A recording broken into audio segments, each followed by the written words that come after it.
Je dirais que c'est d'abord une très belle cordiale donc de la part des collègues. Alors, pour mener à bien ce travail, on va aborder le plan suivant. On va parler des généralités.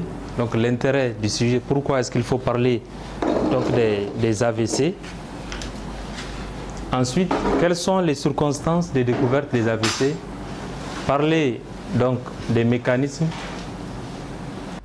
Par définition, un AVC, c'est un déficit neurologique le plus souvent brutal d'origine vasculaire qui peut être ischémique ou hémorragique.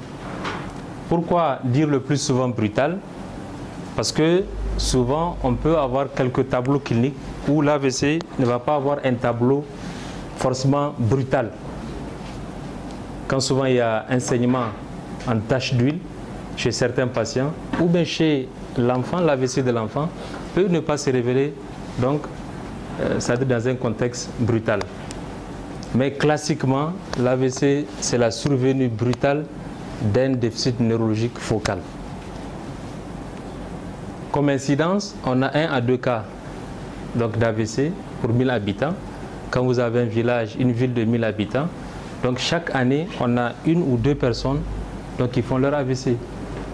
Et en France, ils ont jusqu'à 150 000 nouveaux cas par an.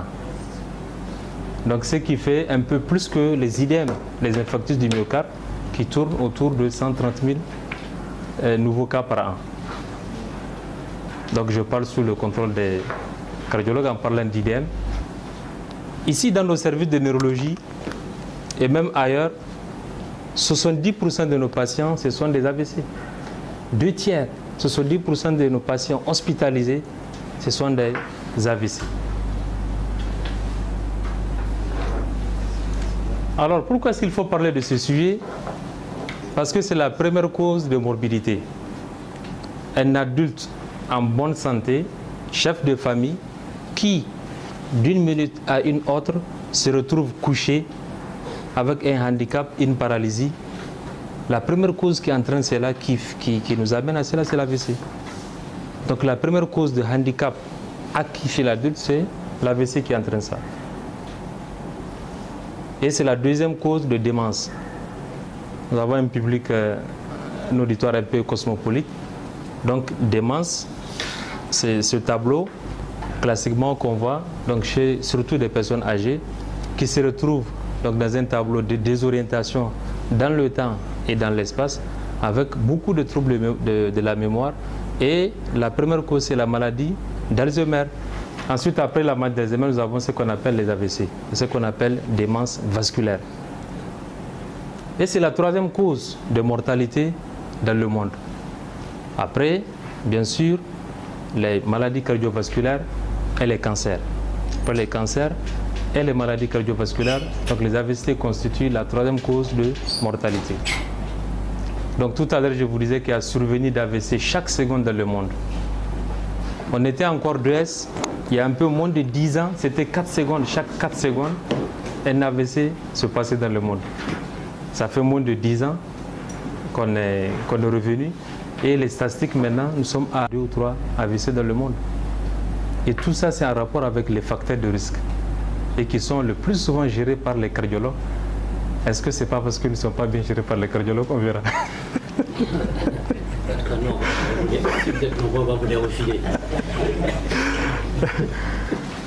Alors, dans quelles circonstances il faut suspecter un AVC? Toute symptomatologie d'installation brutale et d'origine vasculaire, jusqu'à preuve du contraire. C'est-à-dire à chaque fois qu'on a des signes qu'on voit chez un malade, ou bien que le malade rapporte, d'accord, et qui se sont installés brutalement, sans prévenir, jusqu'à preuve du contraire, en neurologie, on considère ça comme étant d'origine vasculaire. Et classiquement, ce qu'on a, c'est ce qu'on appelle le syndrome pyramidal. Donc un ensemble de signes qui montrent qu'il y a une atteinte du faisceau pyramidal. Et classiquement, ce qu'on appelle hémiplégie, d'accord, ou bien hémiparésie, avec un trouble du langage, et ainsi de suite. Et ces déficits peuvent être moteurs. Souvent, beaucoup de praticiens, et surtout les non-neurologues, passent à côté de beaucoup d'AVC qui ne se sont pas révélés par un mode moteur. Quand c'est purement sensitif, ou bien sensoriel, ou bien d'autres signes, on ne pense pas à un AVC. Alors qu'on peut avoir un déficit hémicorporel, une baisse de la sensibilité de tous les mi-corps, c'est un AVC. Ça veut dire que c'est au niveau pariétal, parce qu'on sait que le lobe pariétal s'occupe de la sensibilité. Et quand c'est au niveau frontal, on sait que le lobe frontal, c'est tout ce qui est moteur, tout ce qui est émotion, décision, c'est là-bas. Et quand c'est au niveau du lobe occipital, c'est tout ce qui est visuel. Et c'est quand c'est au niveau du lobe temporal, c'est tout ce qui est mémoire, connaissance et langage. Vous voyez, et là, en général, on ne pense pas à un AVC que lorsque il y a un déficit moteur, alors que la motricité n'est qu'une partie donc de la symptomatologie des AVC.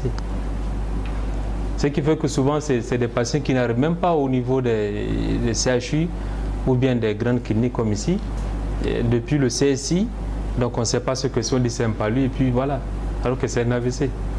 Il faut que le patient fasse une récidive dans un mois, dans un an, peut-être avec une forme motrice pour qu'il soit donc dans la main des médecins. Alors, vous voyez ici, ce sont les modes de présentation sur le plan clinique. Peut-être que cette diapo doit être légèrement expliquée après cette figure que vous voyez. Il n'y a pas de pointeur, docteur? Que ce soit toutes les deux, que ce soit la circulation postérieure ou bien la circulation, ça disparaît, postérieure ou antérieure, donc vient de la crosse de l'aorte. D'accord? La fameuse crosse de l'aorte. Et du côté gauche, nous avons ce qu'on appelle la sous-clavière qui va remonter pour donner l'artère vertébrale gauche qui remonte. Et ensuite, du côté droit, ça va donner ce qu'on appelle l'artère vertébrale droite. Et les deux artères vertébrales vont donner le tronc basilaire qui va essayer de donner naissance à... Là, ça ne s'affiche pas un problème.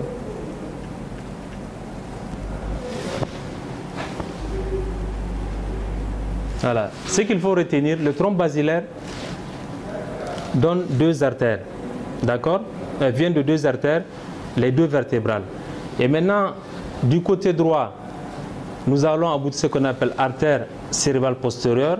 D'accord? Que vous voyez là-bas, c'est écrit artère cérébrale postérieure. Et il y a la communicante qui permet de communiquer le système carotidien au système donc basilaire, le système vertébral. Alors que la carotide interne, elle va donner directement à la sylvienne, donc la tête cérébrale moyenne que vous voyez, et ensuite la tête cérébrale antérieure. Et entre les deux, il y a ce qu'on appelle la communicante donc antérieure. Et l'ensemble de ce système, on appelle ça le polygone de Willis. Donc c'est comme ça que le cerveau est vascularisé. Et toute la symptomatologie, toute la clinique, que ce soit exploration, les scanners, tout tourne autour de ce schéma.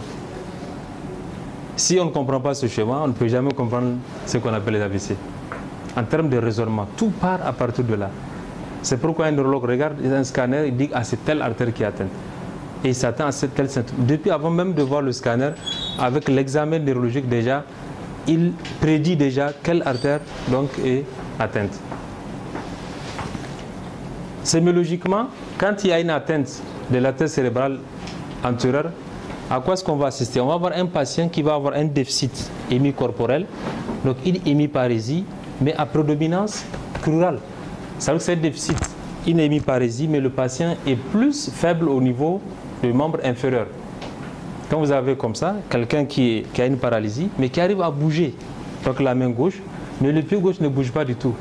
Ça veut dire que c'est une atteinte de l'artère cérébrale antérieure.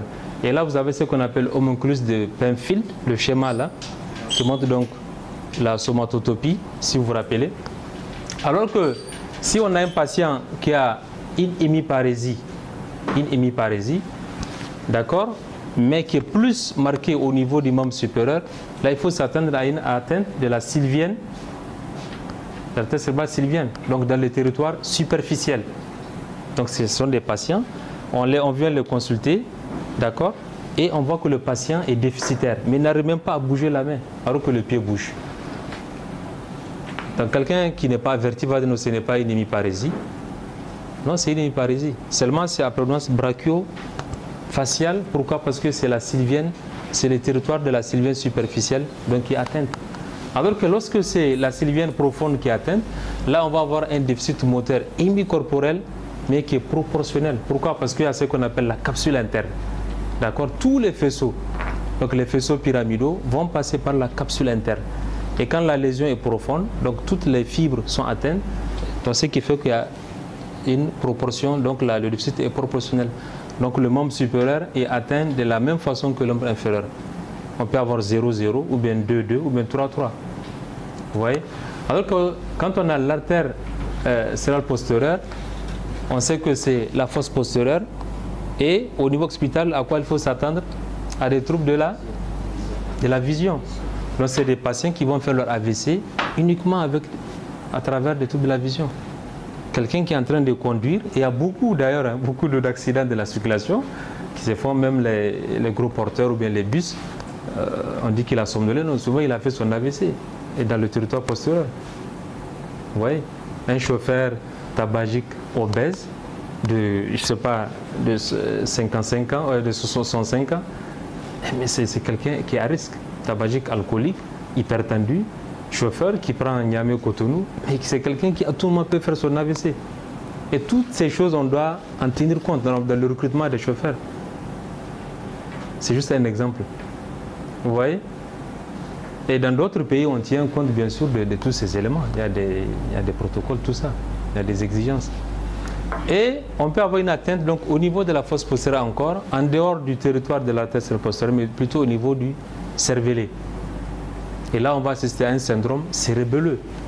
Donc, c'est un patient qui peut avoir des tremblements et des troubles de l'équilibre. Donc, un patient qui, d'un moment à l'autre, commence à avoir un trouble de l'équilibre, qui n'arrive pas du tout donc, à marcher. D'accord? Ou bien qu'il y a une voix qui devient grave. Donc, d'un moment à l'autre. Hein? Vous voyez? Voilà. Donc, un patient qui n'a pas de déficit, c'est un de vos patients. Non. Ah, on dirait, ok. Vous voyez, un patient qui, d'un moment à l'autre, commence à avoir donc, une voix plosive, des troubles de l'équilibre, ou bien qui commence à avoir donc, des vertiges. Et voilà, il faut penser donc à un syndrome cérébelleux et explorer cela. Et on verra, c'est très important cette clinique, parce que ça permet d'épargner beaucoup d'argent. À partir de cette clinique, on peut savoir est-ce qu'il y a intérêt à demander un scanner ou bien il faut demander une IRM. Parce qu'on sait qu'un patient qui a un tableau d'une atteinte de la fosse postérieure, quand on demande un scanner, c'est de l'argent jeté par la fenêtre. Ça ne va rien montrer. Ce n'est pas du tout sensible. D'où l'intérêt donc de cette symptomatologie-là. Toute atteinte de la fosse postérieure qui doit se manifester par des troubles de la vision ou bien un syndrome cérébelleux, quand on demande un scanner, ça ne sert absolument à rien. Pourquoi? Parce que le scanner n'est pas sensible pour explorer la fosse postérieure. Sauf si c'est vraiment une lésion très étendue, d'accord, ou bien des anciennes lésions ou bien une hémorragie. Vous voyez? Alors, les mécanismes. Donc, il y a deux types de mécanismes. Il y a ce qu'on appelle les AVC ischémiques et les AVC hémorragiques. Donc, aujourd'hui, on va parler des AVC ischémiques, qui représentent 80% donc, des AVC. Et c'est ce qui intéresse surtout les cardiologues, AVC ischémique. Quand on dit ischémie, ça veut dire qu'il y a la présence, ça veut dire qu'un vaisseau est bouché. Un vaisseau est bouché au niveau du cerveau par un caillot de sang. Ça, c'est l'un des modes. D'accord? Un vaisseau au niveau du cerveau, que ce soit une veine ou bien une artère, qui est bouché par un caillot de sang, on appelle ça ischémie. Qu'est-ce que ça entraîne? Donc, tout ce qui est cerveau en aval, donc après ce thrombus, après ce caillot de sang, ne reçoit plus de sang. Ne reçoit plus de sang et donc, par conséquent, ne reçoit pas d'oxygène ni de nutriments. Et la conséquence, c'est une nécrose du tissu cérébral, d'où l'ischémie qui va s'installer. Ou bien non, il n'y a pas eu en réalité un vaisseau qui soit bouché par un caillot de sang, mais plutôt il y a une hypoperfusion cérébrale. Il y a juste à un moment donné, le cerveau a manqué d'oxygène.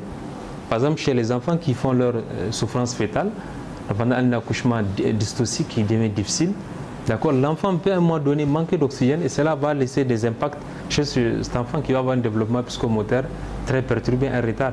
Ou bien même chez un adulte, d'accord, qui peut avoir une sténose artérielle serrée, un moment et le cerveau va manquer d'oxygène et c'est un patient qui va faire un AVC. Parce qu'il y a une artère qui est sténosée, d'accord, à un moment donné. En ce moment-là, donc, c'est très important de poser le diagnostic et penser donc au stent afin d'assurer donc la circulation du sang.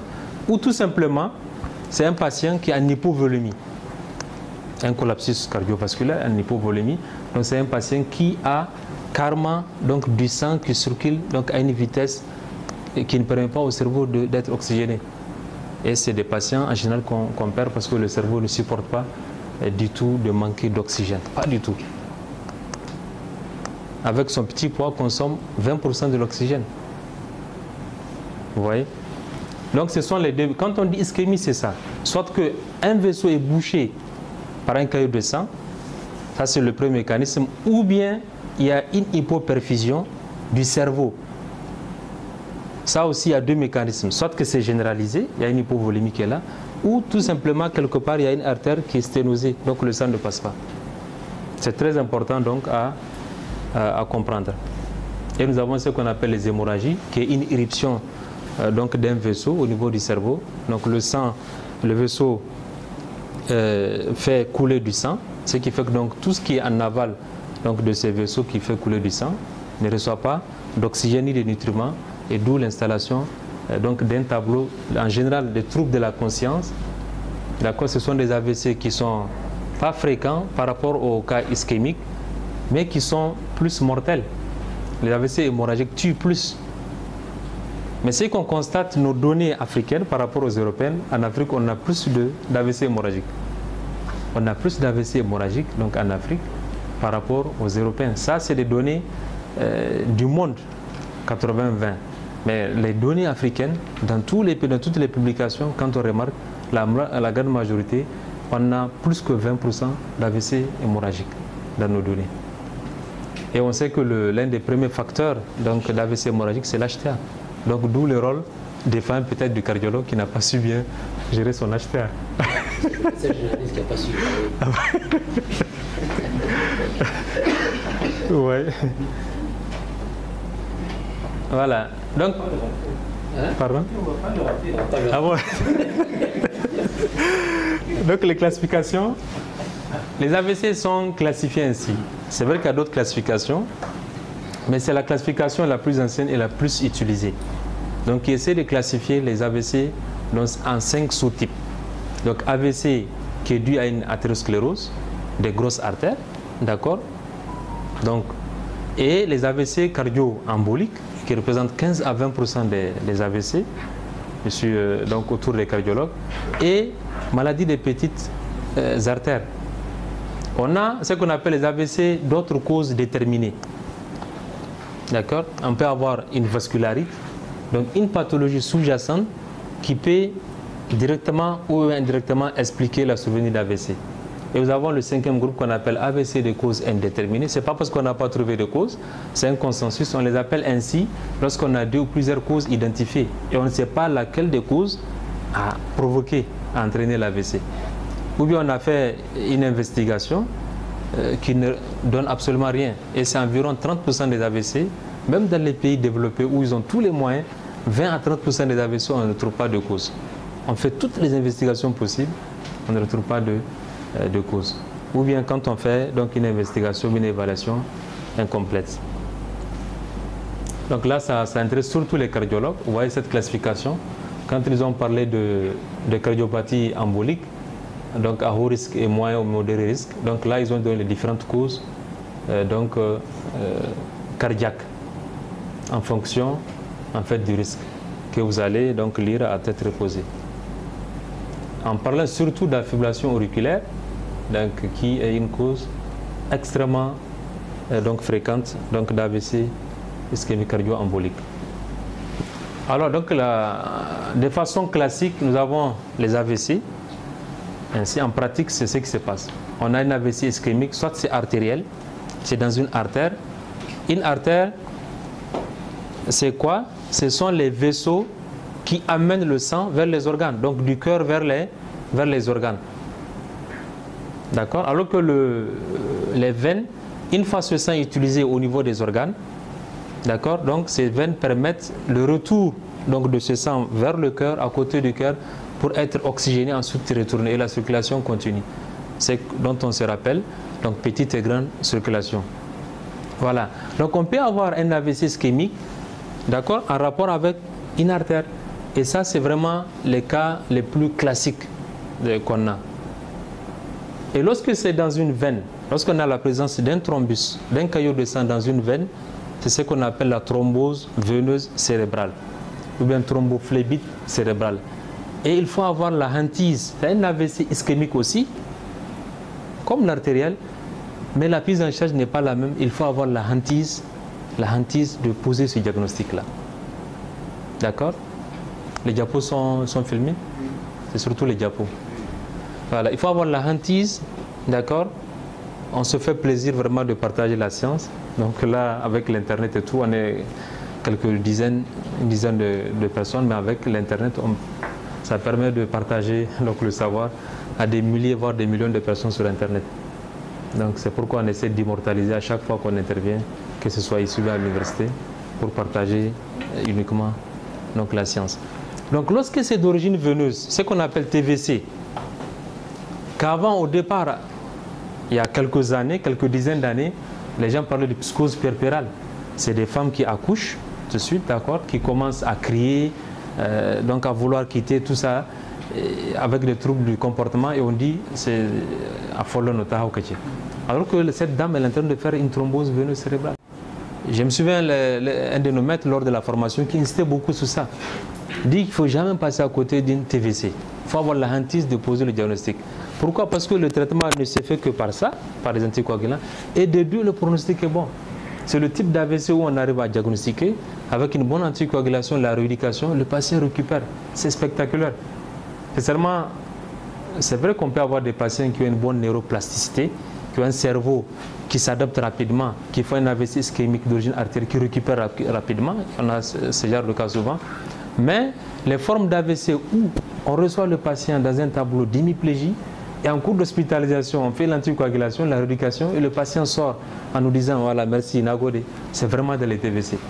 Et quand on passe à côté de ça, c'est vraiment un manque à gagner. Et il y a les AVC hémorragiques, peut-être qui fera l'objet d'un autre EPU. Soit c'est d'origine intraparenchymenteuse, c'est-à-dire c'est au niveau du parenchyme, d'accord, donc du cerveau, ou bien c'est au niveau des méninges, les enveloppes, ce qu'on appelle hémorragie méningée, ou bien hémorragie sous-arachnoïdaire qui représente 5%.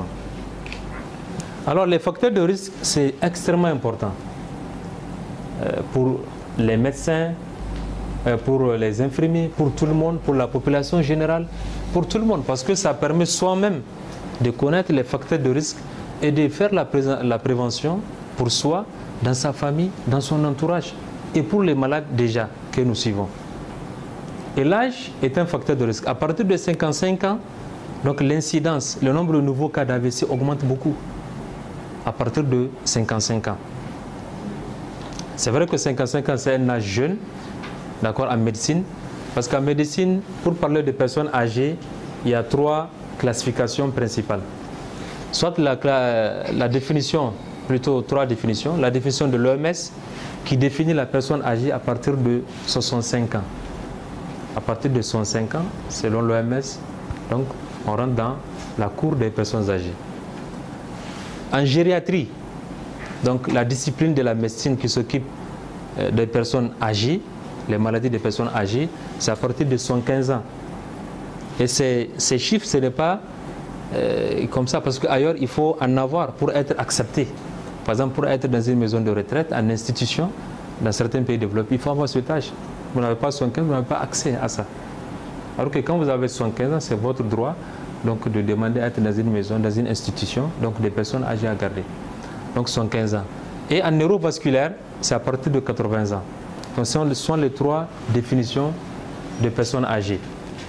Et dans la société, ici, nous en Afrique, c'est à partir de l'âge de la retraite, donc 60 ans. En général, dans nos pays africains, à partir de 100 ans, on suppose que la personne est âgée. Mais vraiment, c'est des chiffres dans la tête. Et il faut une bonne hygiène de vie, d'accord?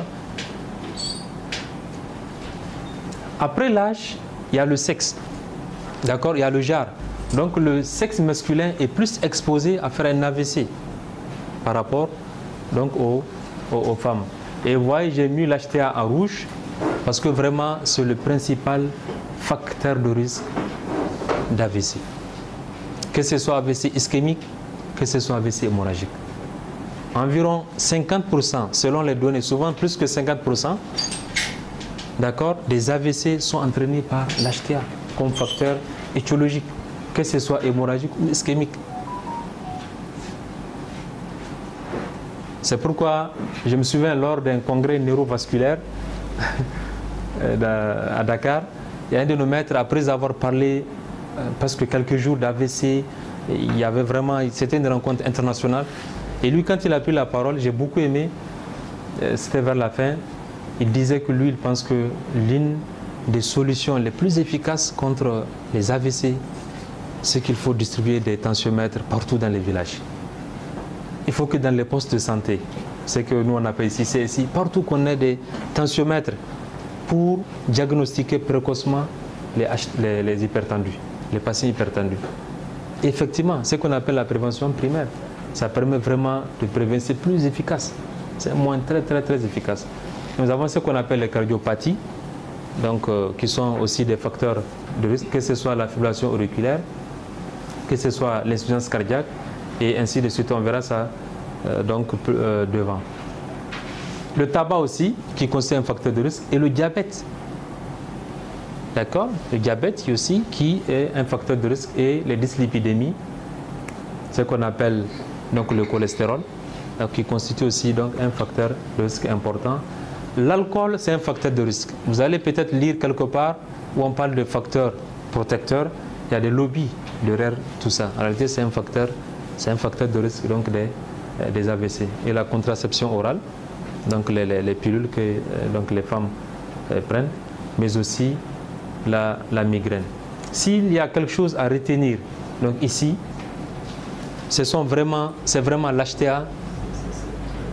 l'HTA et tout ce qui est cardiopathie, que ce soit des cardiopathies au niveau du muscle lui-même, d'accord, que ce soit au niveau des artères, des coronaires, que ce soit au niveau aussi des enveloppes, tout ce qui est cardiopathie peut constituer directement ou indirectement un facteur de risque donc à provoquer un AVC ischémique, surtout en faisant donc monter donc un thrombus intracardiaque qui va remonter, qui va passer dans les gros vaisseaux, dans les grosses artères, et une fois au niveau du cerveau où les vaisseaux n'ont pas le même calibre qu'en bas, donc cette personne peut se retrouver paralysée à cause de ce thrombus.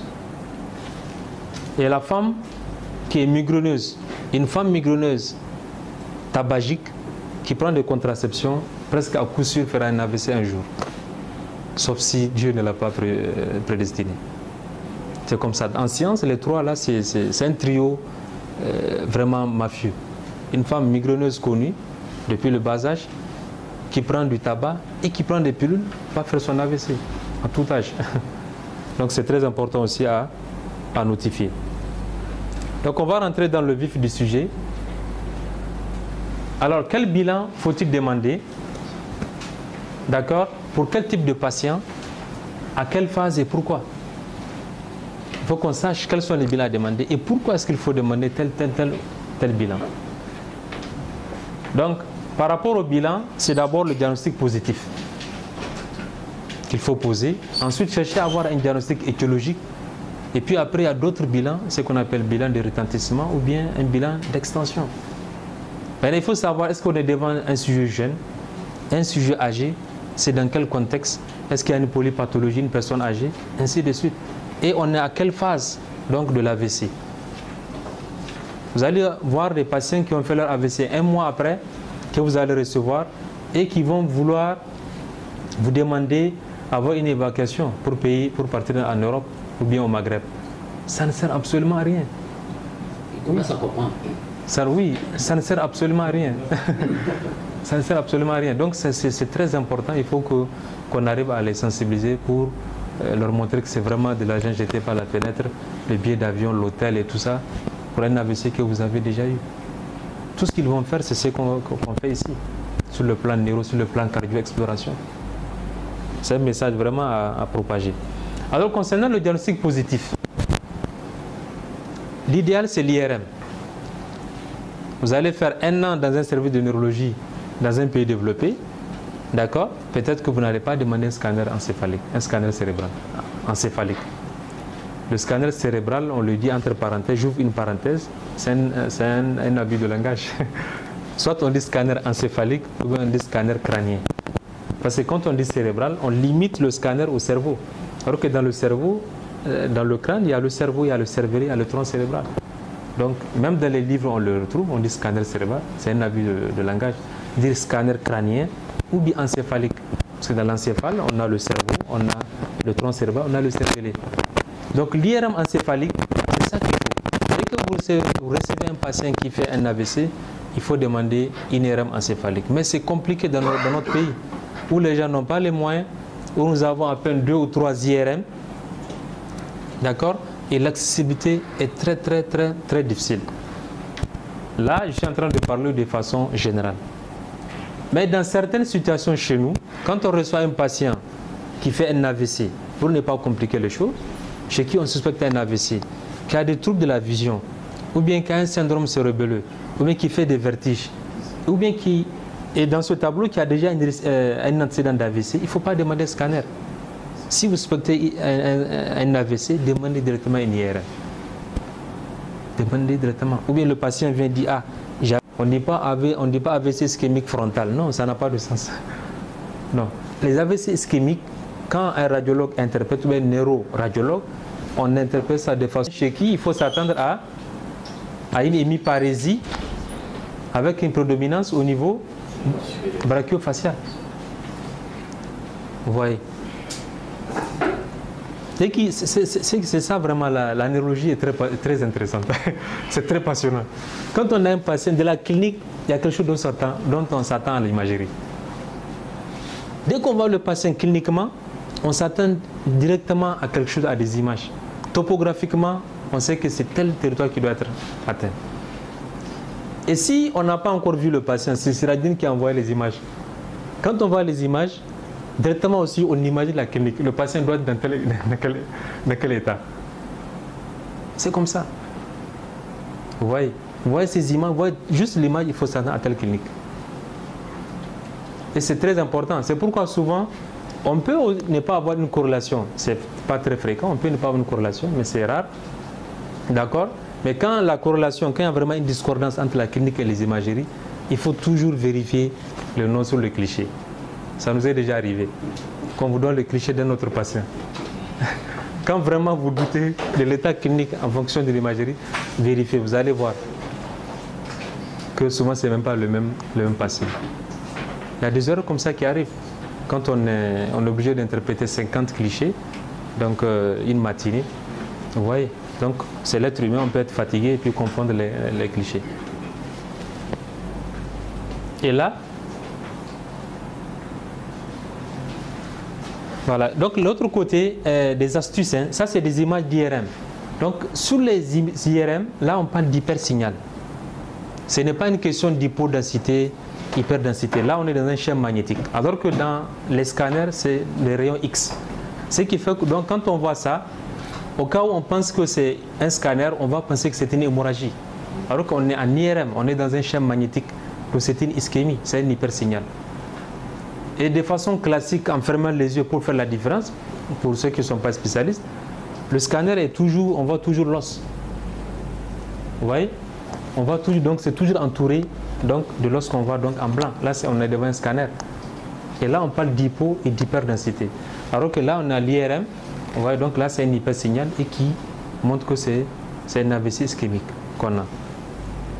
Et ce patient, vous voyez, et là, c'est une autre artère. On a vu ça tout à l'heure, donc au niveau donc du polygone de Willis. Là, on a une atteinte de la cérébrale antérieure gauche. Donc, quand je vois ce patient, quand je vois cette image plutôt, avant même de voir le patient, je m'attends à un déficit hémicorporel du côté droit chez le patient, hein, mais à prédominance crurale, avec le membre inférieur qui est plus atteint. La lésion est du côté gauche. La lésion est du côté gauche, là, chez ce patient. Mais on sait que les fibres, les faisceaux descendent comme ça. Une fois arrivé au niveau du bulbe, traverse la ligne médiane, ce qu'on appelle la décussation, pour innerver le côté opposé. Donc chez ce patient, la lésion est ici, mais on va s'attendre à une hémiparésie qui est plus accentuée au membre inférieur. C'est très mathématique la neuro, il n'y a pas de... On met une sonde, on cherche. Pas ça. La décussation, c'est 80-20. Non, là c'est surtout Yata Junior et Siradine que je fatigue. Les autres n'ont qu'à fermer leur oreille. Donc vous voyez, et là nous avons une autre image, d'accord, qui montre l'atteinte d'une autre artère. Et là on a une atteinte de la cérébrale postérieure, donc du côté gauche. D'accord. Donc c'est des patients qu'on retrouve sans aucun déficit. On peut souvent retrouver un petit déficit quand c'est jonctionnel. Quand c'est au niveau jonctionnel entre une partie du territoire de la sylvienne et une partie de la postérieure. Quand c'est au niveau jonctionnel, c'est entre les deux artères. À cause de la sylvienne, donc on peut retrouver un petit déficit. Et quand c'est purement au niveau de la postérieure, il n'y a aucun déficit moteur. Pourquoi? Parce que là-bas, c'est donc un lobe qui s'occupe de la vision. C'est un lobe sensoriel. Vous voyez. Donc jusqu'à preuve du contraire, vous avez quelqu'un qui est en bonne forme, tout, de façon brutale, a un trouble de la vision, pensez à un AVC. De façon brutale, il y a un trouble de la vision. Hein? Bilatéral. Oui. Maintenant, la distinction qu'il faut faire par rapport à est-ce que cette atteinte de la vision c'est l'ophtalmo ou bien c'est le neurologue? C'est très important. Parce que nous, il y a ce qu'on appelle le nerf optique, d'accord, qui est en rapport donc direct donc avec le lobe postérieur, d'accord. Et quand c'est une atteinte, quand quelqu'un vous dit que je suis arrivé à l'aéroport Diori Hamani de Niamey et j'ai commencé à avoir trouble, je ne vois pas bien, mais quand j'ai fermé l'œil, je vois très bien. Quand j'ai fermé l'œil, je vois très bien et je puis atterrir. Là, c'est d'origine cérébrale. Parce que c'est cortical. Alors que quand c'est ophtalmo, il n'y a pas cette compensation. Ce n'est pas en rapport avec le cerveau. Donc c'est purement oculaire. Que vous formez l'un d'un côté ou l'autre, ça ne marche pas. Alors que les atteintes, quand on a cette diplopie, cette trouble visuelle d'origine cérébrale, d'accord, le patient, dites-lui de fermer l'autre œil. Donc il va voir très bien. Alors qu'en essayant de regarder avec les deux yeux, les troubles persistent. C'est extrêmement important. Donc en fait, ce sont des astuces qu'il faut même, lors des journées scientifiques, tout ça là, à dire aux populations, au grand public, pour éviter des catastrophes. Quelqu'un qui a l'étage, des trucs comme ça, qui a des troubles, au moins qu'il ait cette culture, que voilà, je peux essayer de fermer l'autre œil pour voir si ça marche. Et là, directement, on sait que le problème est neurologique, on amène chez un neurologue. Et si vraiment ça persiste, c'est que c'est local, c'est purement oculaire, il faut voir l'ophtalmo. Donc vous voyez un peu, non? Voilà. J'espère que je n'ai pas dépassé l'heure, je suis toujours dans le temps. Et là, vraiment, on est en train de résumer. Il y a certains détails en fonction en fonction de l'auditoire, on est en train de résumer. Donc, diagnostic étiologique. Là, jusqu'à ce stade, qu'est-ce qu'on a eu à faire?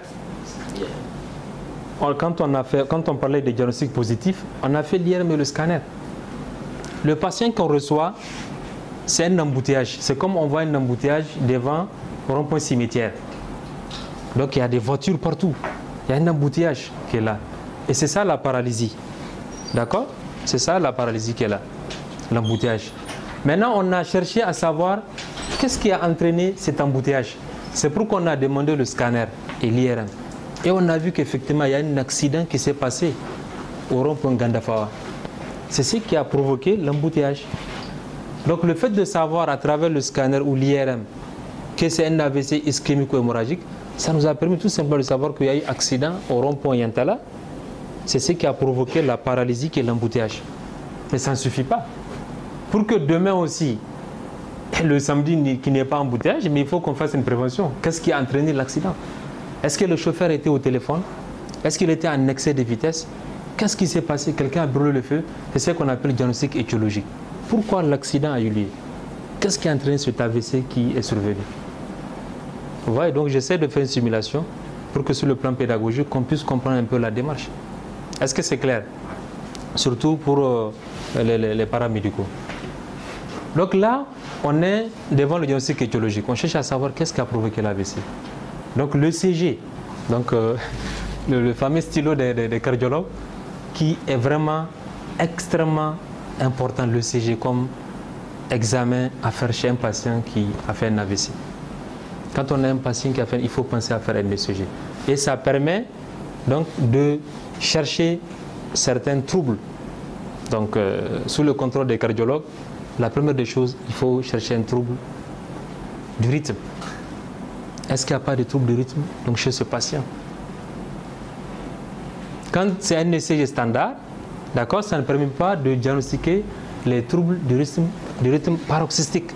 Parce que c'est des patients qui peuvent avoir des troubles du rythme passager, qui passent comme ça. Donc quand vous faites un ECG standard, vous n'allez pas voir ça. Donc il faut penser à faire donc, un Holter ECG, donc ECG de longue durée, et qui va pouvoir donc, diagnostiquer même ces troubles du rythme là passager qu'on appelle paroxystique. Et au-delà, donc le cardiologue, ça c'est vraiment la cardiologie, va essayer est-ce qu'il y a des troubles du rythme en cherchant à savoir la fréquence, cardiaque, le rythme donc, du cœur, est-ce que c'est sinusal ou pas, l'axe du cœur se trouve où, est-ce qu'il y a des hypertrophies, est-ce qu'il y a des ischémies, est-ce qu'il y a des troubles de conduction, ainsi de suite. Et ça, c'est vraiment le cardiologue qui s'en occupe. Mais un ECG standard ne permet pas de dire qu'il n'y a pas de trouble de rythme. Il faut penser à faire un Holter ECG, un ECG de longue durée. Vous en faites ici, non?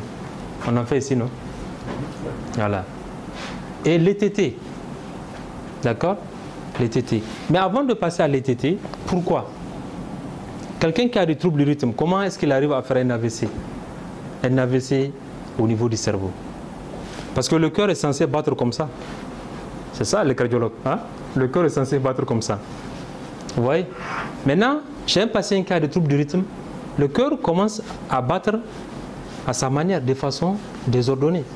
C'est ce qu'on appelle donc trouble du rythme. L'infibrillation, le patient. Et qu'est-ce que cela entraîne? Cela fait en sorte que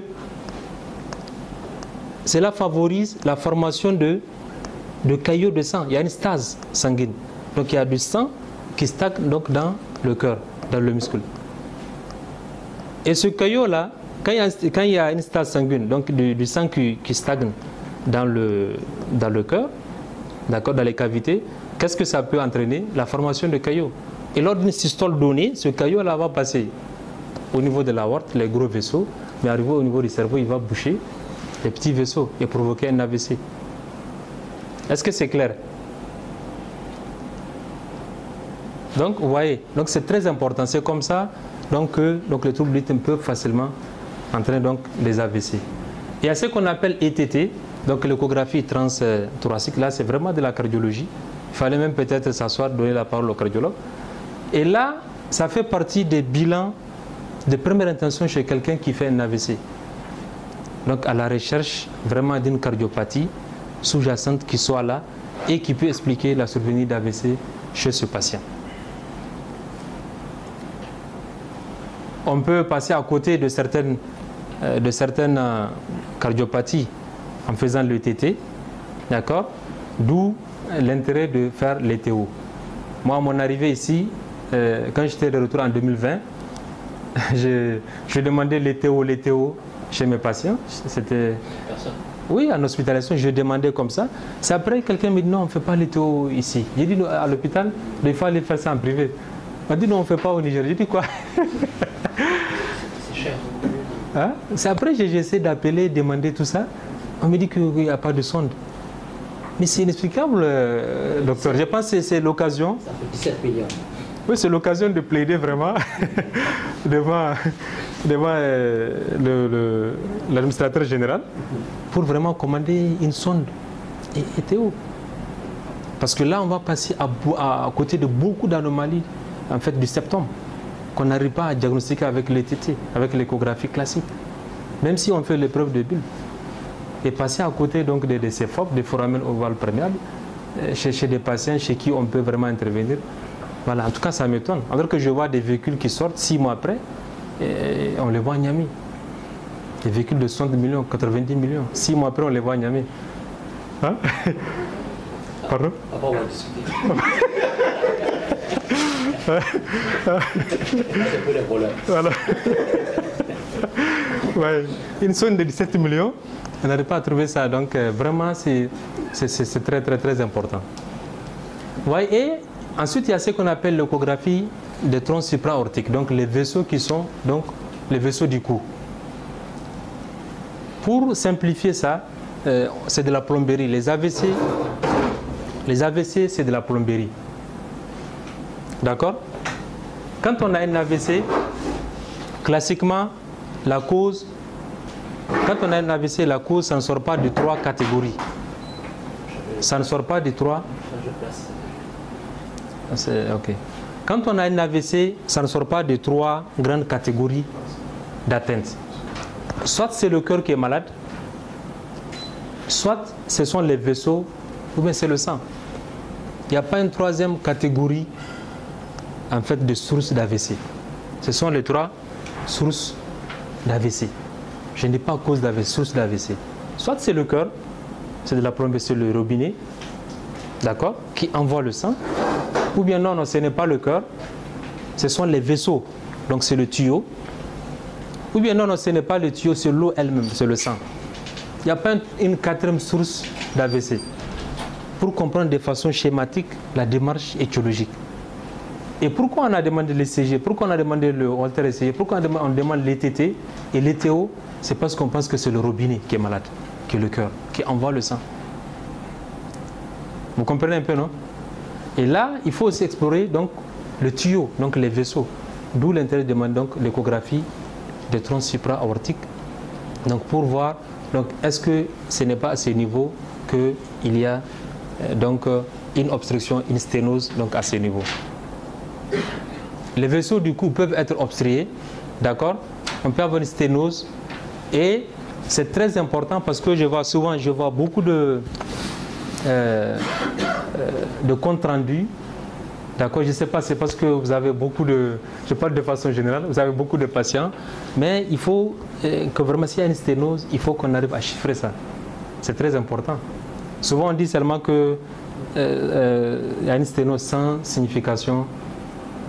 Voilà, il y a des termes que le cardiologue de façon générale donc utilise. Hein? Sténose non significative ou bien hémodynamique. Il faut qu'on donne des chiffres. Il faut qu'on donne des chiffres parce que sans chiffres, on ne pourra pas décider. Et c'est médico-légal. On peut tomber sur un expatrié ou bien quelqu'un, un Nigérien qui a vécu ailleurs, qui a ce sens médico-légal et qui peut vraiment soulever des soucis en disant que non, j'avais cette chance de bénéficier de telle cure, de telle exploration, mais on ne l'a pas fait. Et la source, c'est parce que dans au niveau de l'écho-TSA, on n'a pas précisé. Parce que quand quelqu'un a une sténose, d'accord, ça permet en fait de faire souvent une intervention chirurgicale. D'accord, pour les parents. Ça permet de faire une intervention chirurgicale pour libérer le vaisseau, d'accord, qui est fermé ou bien qui est obstrué. Et là, il y a des indications. Lorsqu'on a chez un patient qui a 70% de sténose, il faut intervenir. Il faut mettre la main du chirurgien vasculaire dans la prise en charge. Quand on a une sténose, à partir de 70%, on intervient. Et lorsqu'on a un patient qui est symptomatique, donc qui a fait son AVC et qui a 50% de sténose, là aussi, c'est une indication d'intervention. Il faut voir, il faut demander l'avis donc du chirurgien vasculaire. Et à chaque fois qu'on a une plaque instable, quel que soit le pourcentage, là aussi c'est une indication d'intervention. À chaque fois qu'on a une plaque instable, quel que soit le pourcentage, c'est une indication d'intervention. En ce moment-là, donc le vasculaire, ou pour gagner du temps, le cardiologue ou le neurologue peut demander l'angioscan des vaisseaux du cou, d'accord, afin vraiment d'être très sûr, d'être sûr vraiment du diagnostic, puis si on intervient.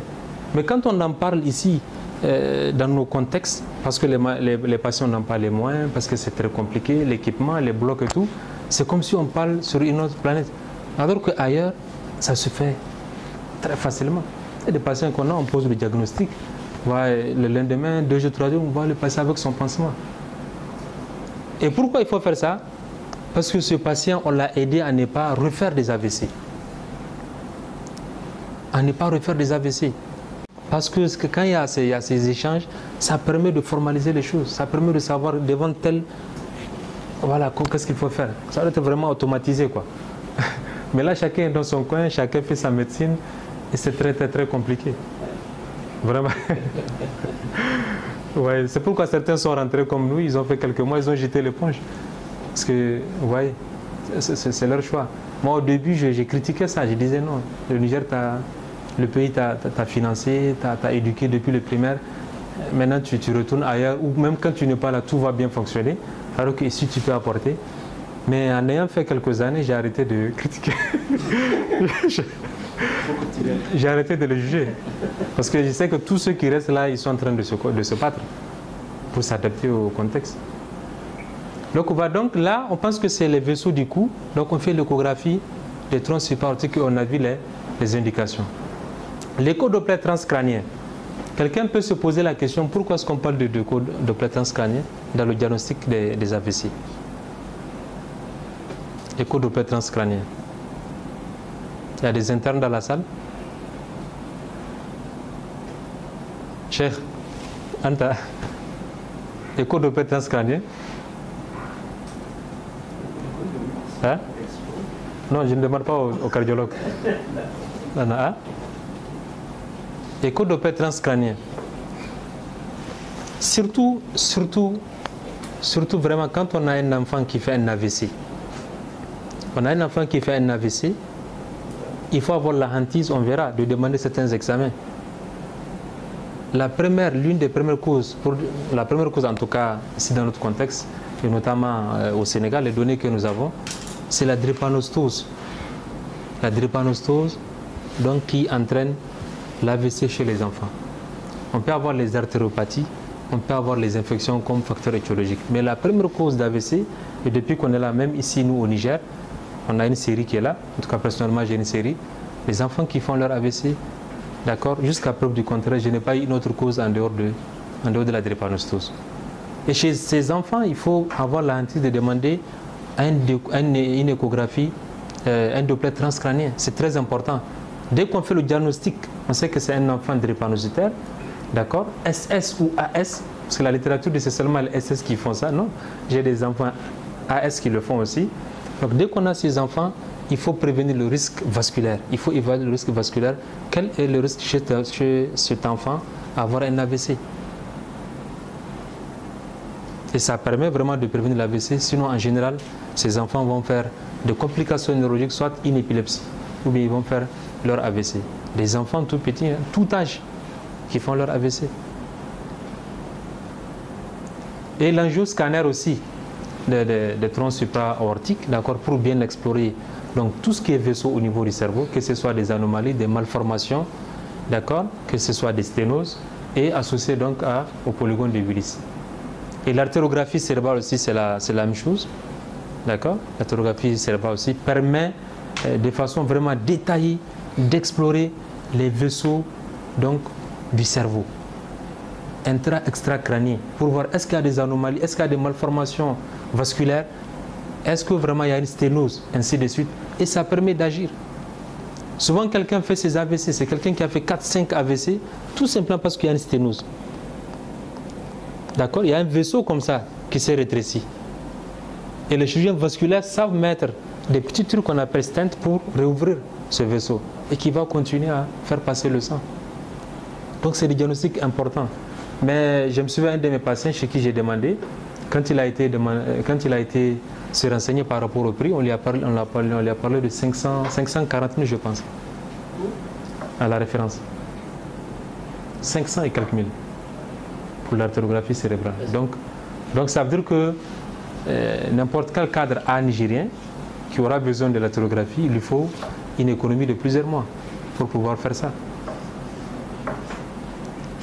Vous voyez un peu, non? Donc,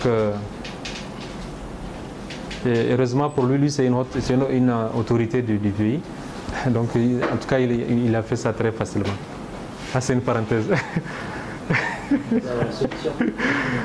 Et l'angioscanner ou bien l'angio-IRM. Aussi, donc, c'est dans le même sens. C'est dans le même sens. Et ces choses, on doit les développer dans nos pays.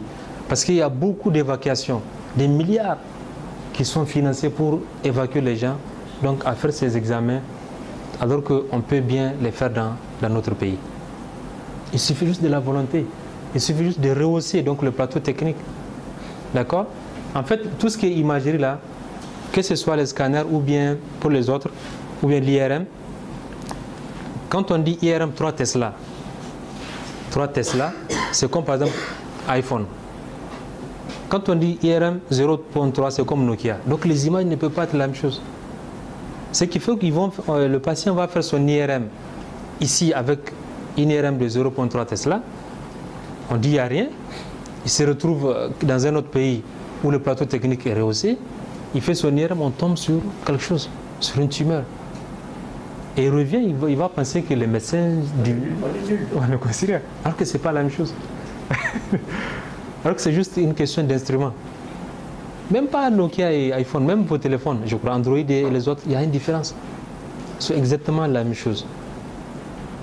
Donc c'est très important. Je pense que là, c'est vraiment tout le système qui doit contribuer à cela. Dans les divers, peut-être qu'on va en parler. Donc là, j'ai déjà anticipé électrophorèse de l'hémoglobine qu'il faut demander systématiquement quand on reçoit un enfant qui a un déficit moteur d'installation brutale ou bien tout autre signe d'installation brutale, il faut avoir la hantise de demander un scanner et gagner du temps à demander l'électrophorèse de l'hémoglobine. C'est très très important parce que presque à coup sûr vous allez tomber sur une drépanocytose. Vous allez demander à la maman ou bien au papa, est-ce que c'est un mariage consanguin? En général c'est comme ça. Souvent il y a des cas où ce n'est pas un mariage consanguin.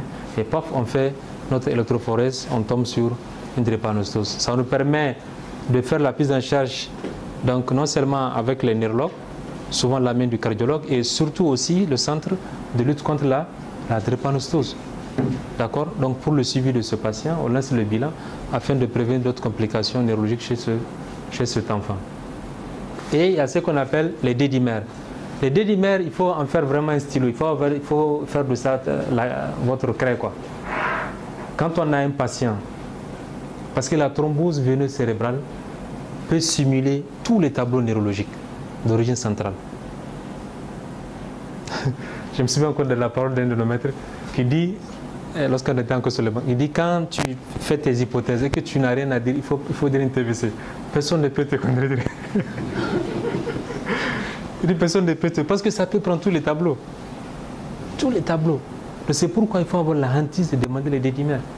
On a parlé du caillot de sang dans une veine. Quand ce caillot se trouve dans la veine, le caillot essaie de se dégrader. Ça permet de dire que c'est une thrombose veineuse cérébrale. Autre chose, si le patient n'a pas les moyens, n'a pas fait ça, quand vous avez un tableau, quelqu'un qui a un déficit neurologique aujourd'hui à droite, demain à gauche, ça va, ça revient, jusqu'à peu de c'est une TVC. Parce que le caillot dans une veine bouge. C'est un caillot qui bouge, différemment des artères, où c'est vraiment ça bouge l'artère. Donc les tableaux cliniques capricieux d'origine vasculaire, jusqu'à peu quand ce sont des TVC, sont des thromboses. D'accord? Bien sûr, il faut avoir cette hantise d'éliminer aussi un tableau psychiatrique chez ce patient. D'accord? Ce qu'on appelle hystérie autre. Si vraiment si vous éliminez ça, il faut penser à explorer dans le sens d'une TVC. Le bilan d'hémostase, vous demandez votre TPNR-TCA rapidement, d'accord? Donc pour faire le traitement anticoagulant, très rapidement, il faut gagner du temps. Parce que c'est vraiment, comme je disais, c'est la pathologie neurovasculaire qui récupère le plus facilement.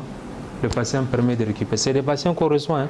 Je me souviens de l'histoire d'une 7e année qu'on a reçue en hospitalisation qui était hémiplégique. Elle venait de l'intérieur, hémiplégique. C'était une TVC en postpartum. Et elle est sortie comme ça, elle est sortie en marchant. Et là, en neurologie, en neurovasculaire, c'est vraiment de la TVC qu'on voit ça. C'est spectaculaire et on est vraiment content et la famille, tout le monde est content. Alors que quand on traîne, voilà, le pronostic fonctionnel sera mis en jeu. et même vitale. Et demander aussi le fond d'œil. Donc à la recherche de quoi? D'une hypertension intracrânienne. Donc la recherche d'œdème papillaire afin d'éliminer une hypertension intracrânienne chez ce patient. Si vraiment on a des éléments qui prouvent qu'il y a une hypertension, on sait que dans l'exploration on sera limité, on ne pourra pas faire une PL. Donc tout de suite chez ce patient, sinon on peut entrer donc un engagement donc chez ce patient. Donc le bilan classique, il faut toujours demander ça, NFS, urée, créate, azate, il faut toujours avoir donc ce qu'on appelle le bilan d'entrée. Ailleurs on ferme les yeux parce que le patient ne paye pas. Ailleurs on ferme les yeux parce que on appelle ça bilan d'entrée. Quand le patient demande tout, oui effectivement, parce qu'on découvre de façon fortuite beaucoup de choses, souvent qui peuvent expliquer la pathologie, ou bien qui peuvent l'aggraver, ou bien qui peuvent nécessiter une prise en charge. Donc c'est pourquoi le bilan classique là, il faut demander ça. Et autre chose, le bilan neuropsychologique. D'accord? Quand les patients font leur AVC, il faut vraiment sur le plan psychologique qu'on puisse les évaluer. C'est vrai, en pratique, les gens ne le font pas, mais c'est très très important. Il y a beaucoup de pathologies neuropsychologiques donc chez ces patients. Récemment, au mois d'avril, on a publié la dépression post-AVC dans une revue. Quand vous mettez dépression post-AVC, suivi de mon nom, vous allez voir au mois d'avril passé. Quelqu'un qui travaille, qui travaille, chef de famille, peut-être 25 personnes à sa charge, d'accord, qui n'a pas d'autres alternatives, qui n'a pas des millions dans son compte, voilà, et qui d'un moment à l'autre se retrouve alité et qui est obligé de travailler pour gagner sa vie, vous voyez ce qui s'entraîne. C'est quelqu'un qui va déprimer. Vrai ou faux? C'est quelqu'un qui va déprimer, qui a un risque de dépression. Donc c'est pourquoi cet aspect-là, en général, on ne prend pas ça en compte. On a le patient qui a fait son AVC. Quand vous rentrez, il vous regarde, il est un peu timide, tout ça, mais il est en train de déprimer. D'où l'intérêt donc d'essayer de chercher à savoir, à travers les scores, est-ce que ce patient, c'est un patient qui est en risque de dépression. Pourquoi? Parce que c'est la seule pathologie psychiatrique dont le pronostic est le plus mauvais, la dépression, avec le risque de suicide. C'est la dépression. C'est la dépression en psychiatrie, en santé mentale, qui entraîne le suicide.